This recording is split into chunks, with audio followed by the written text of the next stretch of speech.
porque allí nos está esperando, si no me equivoco ya, el embajador de España en Perú, Alejandro Álvar González. Muy buenas tardes, bienvenido a Asturias Circus. Muy buenos días desde Lima, buenas tardes allí. Bueno, yo me hacía la pregunta de si debo tratarle de tú o de usted, porque creo que ahí siempre se trata de usted, ¿verdad? Pues sí, pero si se hace la pregunta, la respuesta siempre es la lógica, tú. Responder usted queda un poco mal. Asturiano, pues entonces vamos a tratarte de tú, así como si fuésemos Eso, ya compadres. Es una cosa curiosa porque la sangre asturiana corre por tus venas, eres asturiano de pies a cabeza, pero sin embargo, ¿dónde naciste? Cuéntanos. Bueno, el otro día lo explicaba, los asturianos somos como los de Bilbao, nacemos donde nos da la gana. Yo nací en Vigo porque mi padre estaba destinado temporalmente allí y la verdad es que tengo que decir que nací allí, pero no he vuelto allí. Me gustaría conocer el sitio donde nací, pero por unas y otras circunstancias no pudo ser. Y soy asturiano porque me crié en Asturias, porque mi familia es asturiana, porque mis amigos son asturianos, porque fui al colegio, desde el colegio Blancanieves hasta los jesuitas en Asturias, y porque cuando estoy allí, pues estoy entre mi gente. Es muy fácil el asunto, ¿no? Verdadero interés por saber cómo alguien llega a convertirse en embajador. En su caso, creo que esto comienza ya más o menos a una edad temprana, a los 9 años. Parece ser que leía mucho y eso mitigaba un poco su soledad. ¿Qué pasó a los 9 años?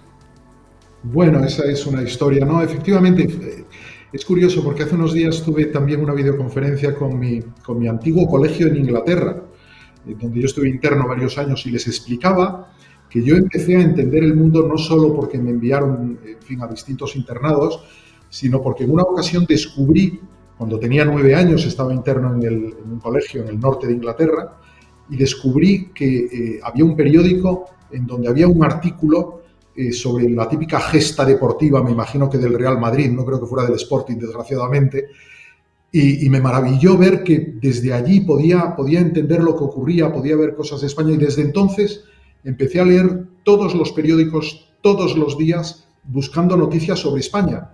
Esa morriña tan tremenda que puede tener un niño de 9 años absolutamente aislado en aquella época. Cuando llegué, además, no hablaba inglés apenas, bueno, no hablaba inglés, no veía a mis padres en mucho tiempo, ni hablaba con ellos por teléfono. Entonces, todos los días yo buscaba noticias sobre España y eso me obligaba a leer los titulares, al menos, de todas las demás noticias. Y eso, un año tras otro, pues hizo que tuviera un conocimiento del mundo que para mi edad era un tanto adelantada. De ahí, luego, a que con los idiomas, con la carrera de políticas que hice, pues de una manera natural me fui hacia la carrera diplomática, que fue una idea que tuve muy clara desde muy pronto. No diría yo desde los 9 años, desde luego, pero desde muy temprano sí. Precisamente de esa carrera diplomática es la que queremos hablar a lo largo de la tarde de hoy, porque nos dice cómo comienza, pero la trayectoria es inmensa, una trayectoria que le lleva incluso a estar en la OTAN. Nosotros tenemos aquí una serie de fotos también que podemos ir comentando, que van a ir apareciendo en pantalla, porque tenemos verdadero interés en conocer cómo ha sido esa trayectoria desde que uno decide convertirse en diplomático. Sí, esta es una foto que salió cuando me nombraron secretario general adjunto de la OTAN y que fue portada de un artículo en la Vanguardia. Sí. Tiempos aquellos. Cuéntanos. Bueno, aquí sale una persona a la que, claro, es una persona a la que tengo un inmenso aprecio porque a él le debo toda mi carrera y un aprendizaje en lo profesional y en lo humano. Es Pedro Morenés. Yo fui jefe de su gabinete en el Ministerio del Interior cuando él era secretario de Estado de Seguridad. Tiempos muy complicados, muy difíciles, años en donde el terrorismo era tan brutal en España y donde había además una escena internacional del terrorismo, ¿no? Y entonces a mí me fichó como jefe de gabinete y luego él es cuando le nombran ministro de Defensa, me lleva con él. Esta es una fotografía con un consejero de Seguridad Nacional, juraría que de Kuwait, en donde, bueno, pues teníamos conversaciones sobre lo que ocurría en la zona, él estaba muy bien informado y contaba historias que merecían la pena realmente, sí. Alejandro, mientras vamos viendo fotos, si le parece, vamos a centrarnos un poco en resumir cómo ha sido esa trayectoria, porque ha estado en infinidad de países, podemos decir que conoce prácticamente todo el mundo. ¿Cómo ha ido evolucionando esa trayectoria? ¿Dónde empieza porque llegar, sabemos que llega hasta Perú, que es donde está ahora mismo, pero ¿cómo ha ido evolucionando? Bueno, la carrera diplomática es una carrera en donde uno empieza aprendiendo desde la base y en lugares complicados. En mi caso fue en Honduras. Yo fui, en fin, estuve una temporada en el Ministerio de Exteriores, de ahí me envían a Honduras y a partir de ahí vas poco a poco acogiendo cada vez mayores responsabilidades, ¿no? Estuve en Honduras en la época de la Contra, de la Revolución Sandinista, de la toma de poder por el sandinismo, etcétera. Volví a Madrid, me metí en temas políticos europeos, de ahí me enviaron a El Cairo, donde tuve un buen conocimiento de lo que es Oriente Medio. Yo no quise especializarme a propósito, yo quería ser un generalista. Ser un generalista tiene un precio al principio de tu carrera porque sabes de todo, pero no estás en nada muy en concreto. Pero yo quise hacerlo así. Del Cairo me fui a Cuba, donde tuve una experiencia muy interesante. Estuve encargado de los disidentes, las relaciones con la disidencia y el seguimiento de los temas de derechos humanos. De ahí fui a Suiza. De Suiza fui ya como jefe de gabinete al Ministerio del Interior. Como se ve, hay un crecimiento poco a poco. Desde ahí me convertí en subdirector general en el Ministerio de Exteriores para Asuntos Asiáticos. Me fui de cónsul general a Shanghái, donde aprendí China y aprendí Asia. Como ves, tengo un aprendizaje iberoamericano, árabe-africano, a continuación asiático. Después ya fui nombrado embajador en Bosnia y Herzegovina, lo que también fue una lección de lo que es Europa, lo que son los Balcanes, también de lo que es la crueldad del ser humano en situaciones de dificultad. Y después de ahí me llamó otra vez Pedro Morenés para ser secretario general de Política de Defensa. Estuve en el Ministerio de Defensa durante 4 años y medio, ese ya es un cargo de mucha responsabilidad. Y cuando me iba a ir de embajador a la India, que era lo que yo quería, me llamó a su despacho y me dijo: oye, Alejandro, hemos pensado que necesitamos que alguien se vaya a la OTAN a cubrir un puesto que es, en fin, yo jamás soñé con tener un puesto parecido, que fue una tremenda experiencia. Fui secretario general adjunto para asuntos políticos y política de seguridad. Allí me llamaban number 3, el número 3, que es tu posición un poco en el escalafón. Y fueron años además muy complicados porque, como veis en esta foto, son los años de Donald Trump, que no fueron años fáciles para la OTAN y donde hubo mucho que negociar y mucho que ver. Esa es mi trayectoria, es una trayectoria de aprendizaje y de desafío, de reto permanente en instituciones diversas, en lugares diversos, con lenguas distintas, con culturas a las que te tienes que adaptar y con una familia a la que tienes que llevar de un sitio a otro procurando causarles el menor daño posible. Yo creo que salió bastante bien. Sin embargo, pese a toda esta trayectoria, de un tiempo a esta parte decide que es Perú el sitio al que quiere ir y en el que quiere estar. ¿Por qué Perú? Pues mira, yo salía de la OTAN muy cansado, muy cansado. Habían sido unos años tremendos, con unas tensiones durísimas, negociando con 30 países a la vez, viajando permanentemente. El primer año viajé a 40 países y algunos de ellos viajé 2 veces, incluso alguno 3. Yo vivía en un avión y estaba afectando incluso a mi salud, tengo que decir. Cuando voy a salir me encuentro en los pasillos de la OTAN con el entonces ministro de Asuntos Exteriores, Borrell, que me dice: ¿tú dónde te quieres ir? Y yo le razoné, le dije: mira, yo me quiero ir a Perú. ¿Por qué a Perú? Y le dije: pues mira, quiero volver a la vieja diplomacia bilateral, quiero volver a utilizar mi idioma en el trabajo cotidianamente, quiero un sitio donde hay gente amable, donde los intereses de España son muchos, cosa que es cierta, aquí hay 600 empresas españolas, donde tenga un trabajo productivo y al mismo tiempo gratificante, y además un país precioso como el Perú. Y Borrell me miró y me dijo: oye, te entiendo perfectamente.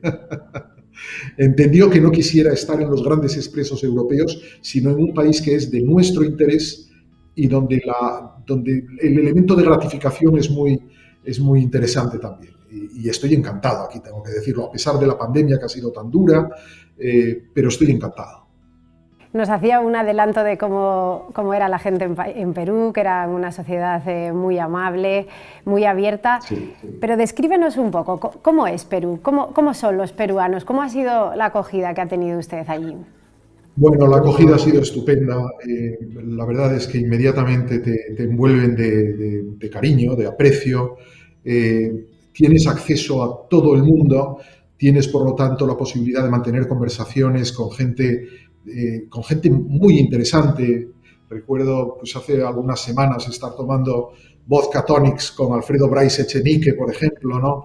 Tener contactos de ese tipo, ver al mundo de la política, lo tienes de la mano. Y luego también hay un Perú que no es Lima, hay un Perú de la sierra, hay un Perú incaico, hay un Perú de la selva. Lo que es común a todo ese Perú es la amabilidad desde el más modesto hasta, diría yo, que la gente mejor situada, y todos te reciben bien, y eso te produce enormes satisfacciones. Luego aquí se ve una huella de España que es vista incluso por los peruanos, es vista de una manera amable. Siempre hay, por supuesto, las viejas cuitas, ¿no?, de la colonización, etcétera, etcétera, pero se nos ve bien, se nos ve con amabilidad, se nos ve con cariño, yo aquí me siento como en casa, de alguna manera.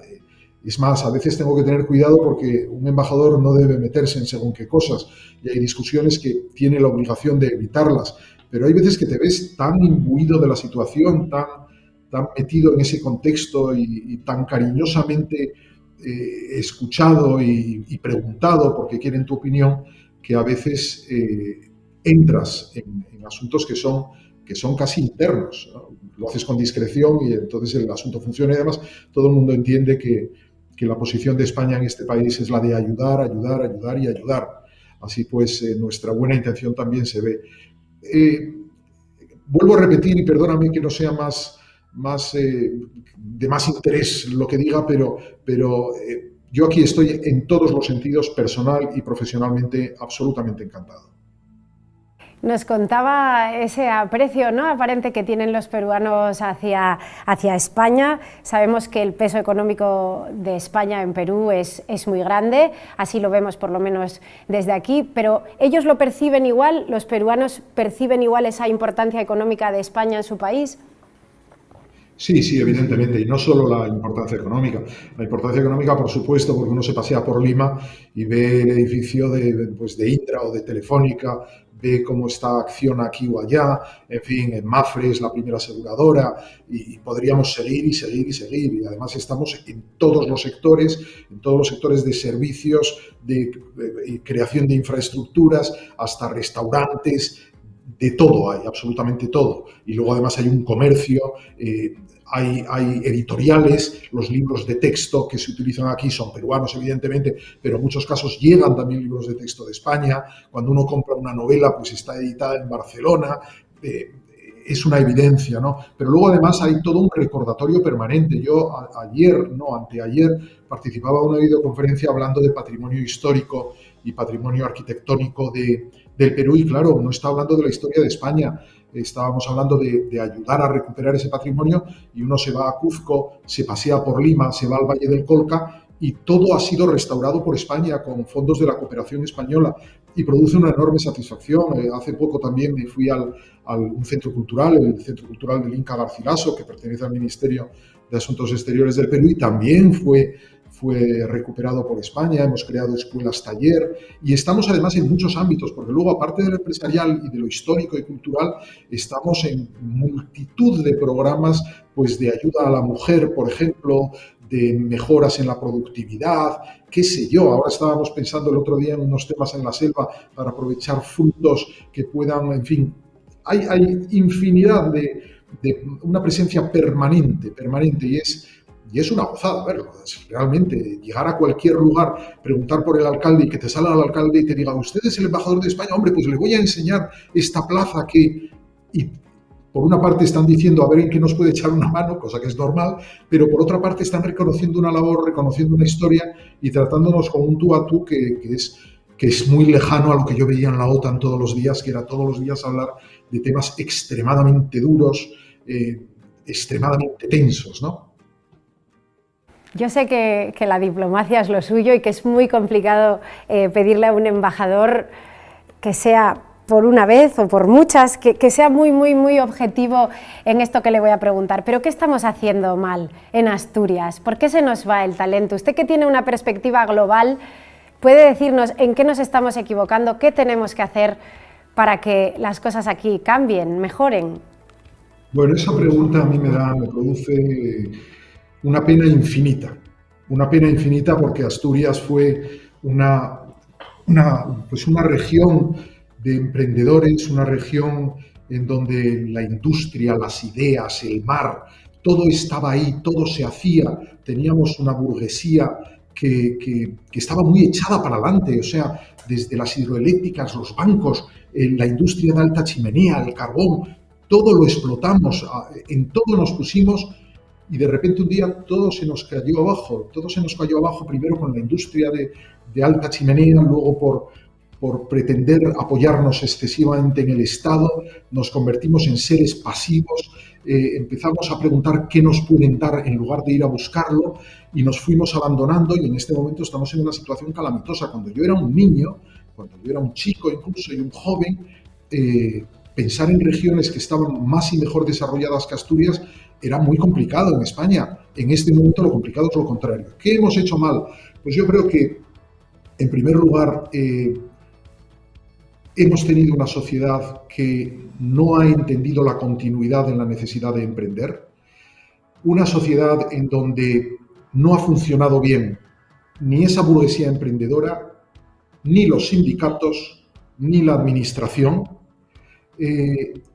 Pero eso no es culpa ni de los sindicatos, ni de la burguesía, ni de la administración, sino del todo, de la propia Asturias.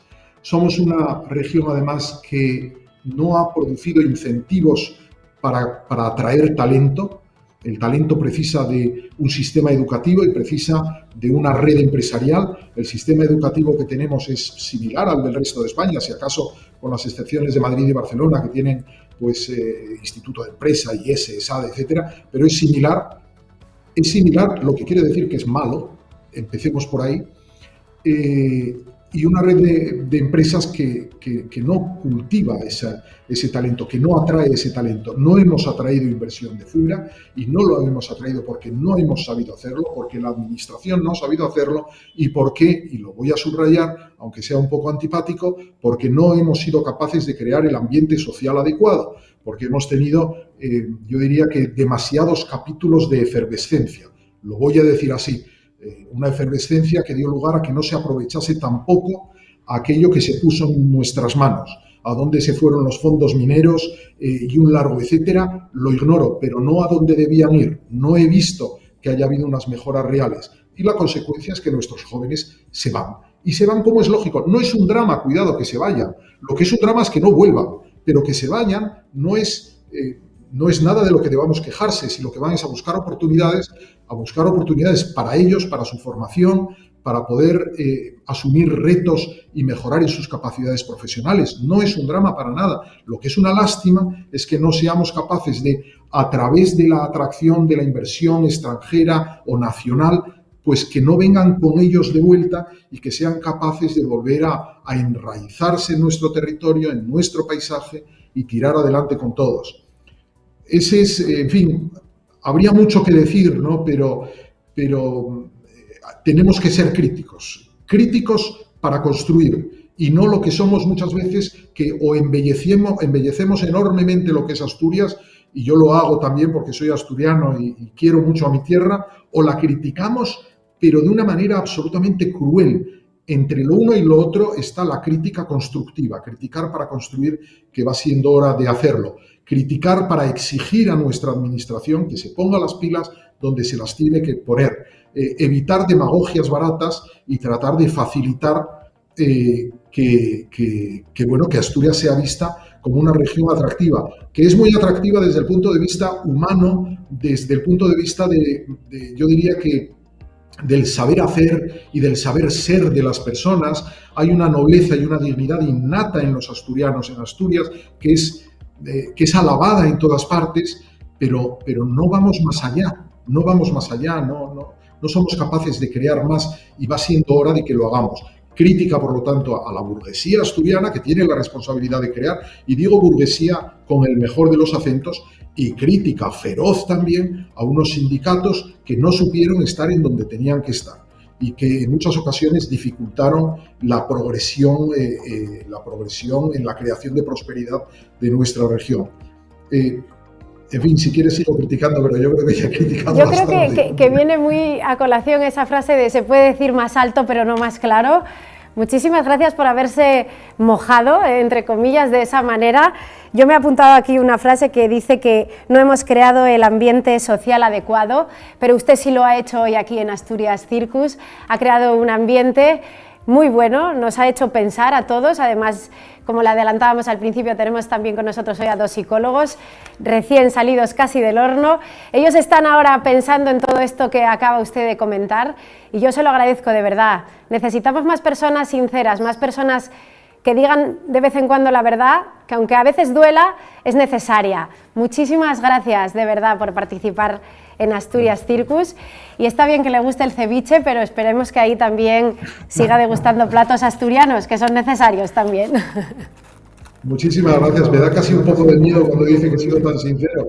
Dios santo, ¿qué habré dicho? Madre mía, bueno, mañana en los titulares. También puedo equivocarme y me equivoco a menudo, así pues lo que he dicho es muy sinceramente lo que creo, porque me produce auténtica rebeldía interna el ver lo que fuimos y lo que somos. Pero nos quedamos con el mensaje de lo que seremos, que es lo importante. Muy bien, eso es.